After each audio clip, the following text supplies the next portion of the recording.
How boredom turns you into a more creative, powerful person. When was the last time you stood in line and didn't pull out your phone? Exactly. The second life slows down, we panic. We reach for a screen like it's an oxygen mask. But boredom isn't the enemy. It can actually be good for you. It can act like a catalyst for creativity, deeper thinking, and even getting your life together. For the next few minutes, I want to show you how being bored on purpose can change what you create, how you think, and what you actually get done. Let's clear something up. Boredom isn't the same thing as being lazy. Psychologists describe boredom as wanting to engage your mind, but not finding what you're doing meaningful or satisfying enough. It's your brain tapping you on the shoulder saying, "This task? Not it. Can we please do something that matters?" Some researchers even compare it to mental pain. Not because you're broken, but because your mind knows it's capable of more than whatever endless looping video you're currently watching. The real problem today isn't boredom itself. It's that we never let boredom run its course. The moment it appears, we slam it with instant entertainment, scrolling, notifications, random videos. We keep our brains so busy consuming that they never get the space to create. What if, just once, you didn't reach for your phone the second you felt bored? When you're not focused on a task, your brain switches into what's called the default mode network. That's the system that kicks in when you're daydreaming, replaying memories, or imagining the future. It's also when you suddenly solve a problem in the shower, or you get an idea on a walk, or you stare out a window and look unproductive, while your brain is actually rearranging ideas behind the scenes. There's research showing that people who do a boring, repetitive task first often perform better on creativity tests afterward. Their minds start wandering, and wandering minds connect dots. The Guardian published an article called "Why It's Good to Be Bored," arguing that boredom gives you space to reflect and choose more meaningful actions instead of just reacting to constant digital noise. If you fill every empty second with content, you shut down the very mental state where original ideas tend to appear. Part 3.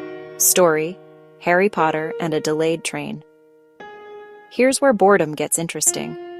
Back in 1990, J.K. Rowling was on a delayed train from Manchester to London. No smartphone, no Wi-Fi. Just time, boredom, and the inside of her head. On that boring train ride, the idea of a boy wizard named Harry Potter appeared. She's described how the characters and the world started forming in her mind while she had nothing else to do.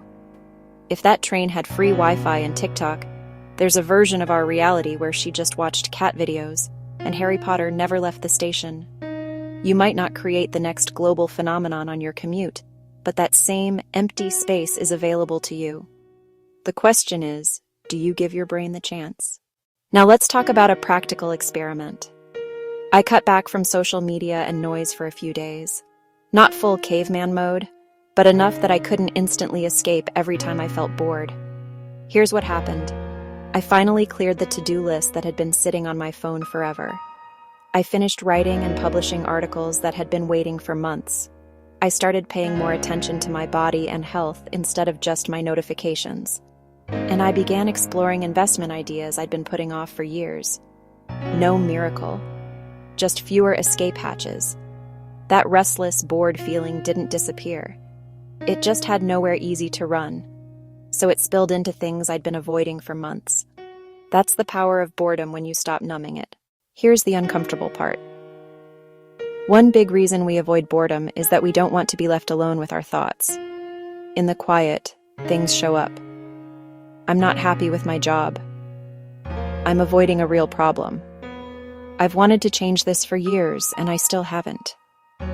So we drown that signal with noise. But spending time with your own thoughts is how you actually get to know yourself.